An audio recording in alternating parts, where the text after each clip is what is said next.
ഇനി നമുക്ക് ഷെൽ അടിസ്ഥാനത്തിലുള്ള ഇലക്ട്രോൺ വിന്യാസം എങ്ങനെ എഴുതാം എന്ന് നമുക്കൊന്ന് നോക്കാം. ഷെൽ അടിസ്ഥാനത്തിലുള്ള ഇലക്ട്രോൺ വിന്യാസം. ഉദാഹരണത്തിന് സോഡിയത്തിന്റെ അറ്റോമിക നമ്പർ 11 ആണ്. അറ്റോമിക നമ്പർ 11 ആയ മൂലകമാണ് സോഡിയം. അപ്പോൾ ഇതിൽ 11 ഇലക്ട്രോണുകളാണ് ഉള്ളത്. അറ്റോമിക നമ്പർ എത്രയാണോ അത് തന്നെയാണ് ഇലക്ട്രോണുകളുടെ എണ്ണം. സോഡിയത്തിന്റെ അറ്റോമിക നമ്പർ 11 ആണ്. അതായത് സോഡിയത്തിൽ 11 ഇലക്ട്രോണുകളുണ്ട്. ഒരാറ്റത്തിൽ ഇലക്ട്രോൺ ആദ്യം നിറയുന്നത് കെ ഷെല്ലിലാണ്. മുമ്പേ നമ്മൾ കണ്ടു കഴിഞ്ഞു കെ ഷെല്ലിൽ 2 ഇലക്ട്രോണുകളെയാണ് ഉൾക്കൊള്ളാൻ കഴിയുന്നത്. അപ്പോൾ ആകെ 11 ഇലക്ട്രോണുകൾ ഉള്ളതിൽ 2 ഇലക്ട്രോണുകൾ കെ ഷെല്ലിലാണ് നിറയുന്നത്. അപ്പോൾ ഈ 2 എന്നുള്ളത് ഇലക്ട്രോണുകളുടെ എണ്ണമാണ്. അത് കെ ഷെല്ലിലാണെന്ന് സങ്കല്പിക്കണം. ബാക്കിയുള്ളത് 9 ഇലക്ട്രോണുകളാണ്. 9 ഇലക്ട്രോണുകൾ അടുത്തത് പോകുന്നത് എൽ ഷെല്ലിലേക്കാണ്. എൽ ഷെല്ലിൽ പരമാവധി 8 ഇലക്ട്രോണുകളെയാണ് ഉൾപ്പെടുത്താൻ കഴിയുക. എൽ ഷെല്ലിൽ പരമാവധി 8 ഇലക്ട്രോണുകളെ ഉൾക്കൊള്ളാൻ കഴിയും. അപ്പോൾ എൽ ഷെല്ലിൽ ആ 8 ഇലക്ട്രോണുകളെ അക്കോമഡേറ്റ് ചെയ്യുന്നു. അപ്പൊ കെ ഷെല്ലിൽ 2 ഇലക്ട്രോണുകൾ, എൽ ഷെല്ലിൽ 8 ഇലക്ട്രോണുകൾ. ഇനി ബാക്കിയുള്ളത് ഒരേ ഒരു ഇലക്ട്രോൺ ആണ്. മൂന്നാമത്തെ ഷെൽ എം ഷെല്ലാണ്. എം ഷെല്ലിൽ 18 ഇലക്ട്രോണുകളെ ഉൾക്കൊള്ളാൻ കഴിയും. എന്നാൽ ഇവിടെ ബാക്കി അവശേഷിക്കുന്നത് ഒരേ ഒരു ഇലക്ട്രോൺ ആണ്. ആ ഒരു ഇലക്ട്രോൺ എം ഷെല്ലിൽ ഉൾക്കൊള്ളുന്നു. അതായത് കെ ഷെല്ലിൽ 2, എൽ ഷെല്ലിൽ 8, എം ഷെല്ലിൽ 1. സോഡിയത്തിന്റെ ഇലക്ട്രോൺ വിന്യാസം 2, 8, 1 എന്നാണ്. ഇങ്ങനെ ഓരോ ഷെല്ലിൽ നിശ്ചിത വീതം ഇലക്ട്രോണുകളെ ക്രമീകരിക്കുന്ന ഈ രീതിയാണ് ഇലക്ട്രോൺ വിന്യാസം എന്നറിയപ്പെടുന്നത്. ഇത് മുൻ വർഷത്തെ ഒരു PSC ചോദ്യം കൂടെയാണ്. അറ്റോമിക നമ്പർ 11 ആയ ഒരു മൂലകത്തിന്റെ എൽ ഷെല്ലിലെ ഇലക്ട്രോണുകളുടെ എണ്ണം എത്രയാണെന്ന് ചോദിച്ചിട്ടുണ്ട്. ഉത്തരം 8. അപ്പോൾ സോഡിയത്തിന്റെ ഇലക്ട്രോൺ വിന്യാസം 2, 8, 1 എന്നാണ്. മറ്റൊരു ഉദാഹരണം നോക്കാം. ക്ലോറിൻ 17. അറ്റോമിക നമ്പർ 17 ആയ മൂലകമാണ് ക്ലോറിൻ. അപ്പോൾ 17 ഇലക്ട്രോണുകൾ ക്ലോറിന്റെ ആറ്റത്തിലുണ്ട്. കെ ഷെല്ലിലേക്ക് മുമ്പ് പറഞ്ഞതുപോലെ 2 ഇലക്ട്രോണുകൾ പോകുന്നു. എൽ ഷെല്ലിലേക്ക് 8 ഇലക്ട്രോണുകൾ പോകുന്നു. 8 × 2 10 ഇലക്ട്രോണുകൾ കെ ഷെല്ലിലും എൽ ഷെല്ലിലുമായി നിരന്നു കഴിഞ്ഞു. ബാക്കി അവശേഷിക്കുന്നത് 7 ഇലക്ട്രോണുകളാണ്. അത് തൊട്ടടുത്ത എം ഷെല്ലിലേക്ക് പോകുന്നു. അപ്പോൾ അവിടെ 7 ഇലക്ട്രോണുകൾ എം ഷെല്ലിൽ ഉൾക്കൊള്ളാൻ കഴിയുന്നു. അതായത് ക്ലോറിന്റെ ഇലക്ട്രോൺ വിന്യാസം 2, 8, 7 എന്നാണ്. നമുക്ക് അടുത്ത ഒരു ഉദാഹരണം നോക്കാം. പൊട്ടാസ്യത്തിന്റെ അറ്റോമിക നമ്പർ. PSC പരീക്ഷകളിൽ ആവർത്തിച്ച് ചോദിച്ചിട്ടുള്ളതാണ് പൊട്ടാസ്യത്തിന്റെയും കാൽസ്യത്തിന്റെയും ഇലക്ട്രോൺ വിന്യാസം. മത്സര പരീക്ഷകളിൽ ആവർത്തിച്ച 2 ഇലക്ട്രോൺ വിന്യാസങ്ങളാണ് പൊട്ടാസ്യവും കാൽസ്യവും. പൊട്ടാസ്യത്തിന്റെ ആറ്റോമിക നമ്പർ 19 ആണ്.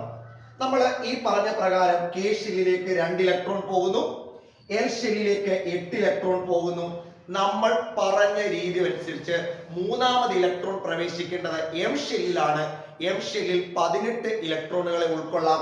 ബാക്കി അവശേഷിക്കുന്നത് 9 ഇലക്ട്രോണുകളാണ്. ഈ ഇലക്ട്രോൺ വിന്യാസം ശരിയോ തെറ്റോ എന്ന് നോക്കാം. നമ്മൾ പറഞ്ഞ പ്രകാരമാണെങ്കിൽ ഈ ഇലക്ട്രോൺ വിന്യാസത്തിൽ യാതൊരു തെറ്റുമില്ല. കെ ഷെല്ലിൽ 2 ഉൾക്കൊള്ളാൻ പറ്റും, എൽ ഷെല്ലിൽ 8 എണ്ണം പറ്റും, എമ്മിൽ 18 എണ്ണം പറ്റും. പക്ഷെ ഇവിടെ ഉള്ളത് 9 മാത്രമാണ്. അപ്പോൾ 9 എഴുതുന്നതുകൊണ്ട് കുഴപ്പമൊന്നും ഇല്ലയോ എന്ന് നോക്കും. എന്നാൽ നമ്മൾ മനസ്സിലാക്കണം, ഏതൊരാറ്റത്തിന്റെയും, അത് പൊട്ടാസ്യത്തിന്റെ മാത്രമല്ല, ഏതൊരാറ്റത്തിന്റെയും ബാഹ്യതമ ഷെല്ലിൽ, അതായത് ഏറ്റവും വെളിയിലത്തെ ഷെല്ലിൽ ഉൾക്കൊള്ളാൻ കഴിയുന്ന പരമാവധി ഇലക്ട്രോണുകളുടെ എണ്ണം 8 ആണ്. ഏതൊരാറ്റത്തിന്റെയും ബാഹ്യതമ ഷെല്ലിൽ ഉൾക്കൊള്ളാൻ കഴിയുന്ന പരമാവധി ഇലക്ട്രോണുകളുടെ എണ്ണം 8 ആണ്. ആ നിയമം ഇവിടെ നോക്കുമ്പോൾ ഇവിടെ ബാഹ്യതമ ഷെല്ലിൽ 9 ഇലക്ട്രോണുകളുണ്ട്. നമ്മൾ പറഞ്ഞ റൂളിന് എതിരാണത്. അങ്ങനെയുള്ള ഒരു നിയമം ഉള്ളതുകൊണ്ട് ഈ 9 ഇലക്ട്രോണുകളിൽ 8 എണ്ണത്തെ എം ഷെല്ലിൽ ഉൾപ്പെടുത്തുകയും ബാക്കിയുള്ള ഒരു ഇലക്ട്രോൺ എൻ ഷെല്ലിലേക്ക് പ്രവേശിക്കുകയും ചെയ്യും. അതായത് പൊട്ടാസ്യത്തിന്റെ കൃത്യമായ ഇലക്ട്രോൺ വിന്യാസം 2 8 8 1 എന്നാണ്. മത്സര പരീക്ഷകളിൽ നിരവധി തവണ ആവർത്തിച്ച ഒരു ഇലക്ട്രോൺ വിന്യാസമാണ് പൊട്ടാസ്യത്തിൻ്റെത്. അടുത്തത് കാൽസ്യത്തിന്റെ അറ്റോമിക് നമ്പർ ആണ് 20. അതായത് 20 ഇലക്ട്രോണുകൾ കാൽസ്യത്തിലുണ്ട്. പറഞ്ഞ രീതി പ്രകാരം കെ ഷെല്ലിൽ 2 ഇലക്ട്രോണുകൾ, എൽ ഷെല്ലിൽ 8 ഇലക്ട്രോണുകൾ, എം ഷെല്ലിലേക്ക് വരുമ്പോൾ ബാലൻസ് 10 എണ്ണമാണ്. 2 8 10 10 10 20. നമ്മുടെ നിയമം ഓർക്കാം, ഏതൊരു ആറ്റത്തിന്റെയും ബാഹ്യതമ ഷെല്ലിൽ ഉൾക്കൊള്ളാൻ കഴിയുന്ന പരമാവധി ഇലക്ട്രോണുകളുടെ എണ്ണം 8 ആണ്. അപ്പോൾ 8 ഇലക്ട്രോണുകളെ എം ഷെല്ലിൽ നിലനിർത്തി ബാക്കി 2 ഇലക്ട്രോണുകൾ എൻ ഷെല്ലിലേക്ക് പ്രവേശിക്കുന്നു. അതായത് കാൽസ്യത്തിന്റെ ശരിയായ ഇലക്ട്രോൺ വിന്യാസം 2 8 8 2 എന്നാണ്. ഇത് പ്രത്യേകമായി നമ്മൾ മനസ്സിലാക്കണം. പൊട്ടാസ്യത്തിന്റെയും കാൽസ്യത്തിന്റെയും ഇലക്ട്രോൺ വിന്യാസം. ഇങ്ങനെ വിവിധ ഷെല്ലുകളിലായിട്ട് നിശ്ചിത എണ്ണം ഇലക്ട്രോണുകളെ ക്രമീകരിച്ചെഴുതുന്നതാണ് ഇലക്ട്രോൺ വിന്യാസം. ഇനി നമുക്ക് ഒരു പ്രീവിയസ് ചോദ്യം ഒന്ന് നോക്കാം. ഒരു മൂലകത്തിന്റെ ഇലക്ട്രോൺ വിന്യാസം 2 8 8 1 എന്നിങ്ങനെ തന്നിരിക്കുന്നു. ഒരു മൂലകത്തിന്റെ ഇലക്ട്രോൺ വിന്യാസം 2 8 8 1 എന്നാണ്. നമുക്കറിയാം പൊട്ടാസ്യത്തിന്റെ ഇലക്ട്രോൺ വിന്യാസമാണ് PSC ചോദിച്ചിരിക്കുന്നത്.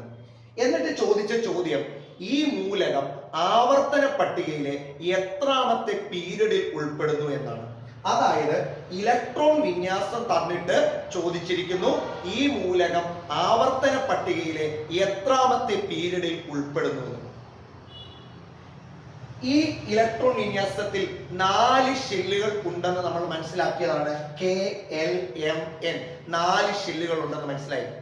4 ഷെല്ലുള്ള ഒരു മൂലകം ആവർത്തന പട്ടികയിലെ 4ാമത്തെ പീരീഡിൽ ഉൾപ്പെടുന്നു. അതായത് ഈ മൂലകം ആവർത്തന പട്ടികയിലെ 4ാമത്തെ പീരീഡിൽ ഉൾപ്പെടുന്ന മൂലകമാണ്.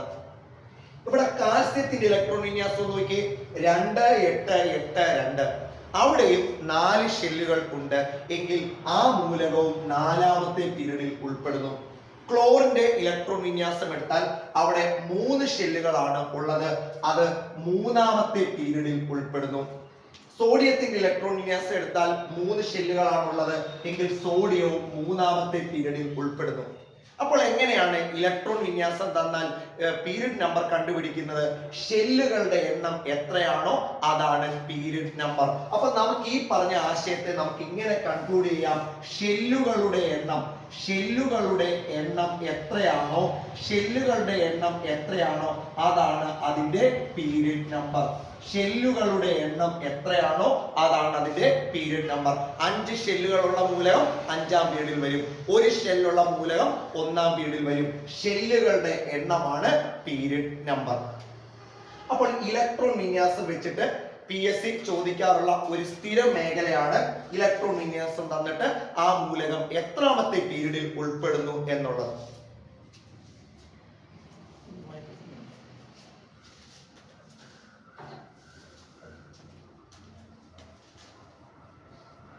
നമുക്ക് ഒരു ചോദ്യം കൂടെ ഒന്ന് നോക്കാം.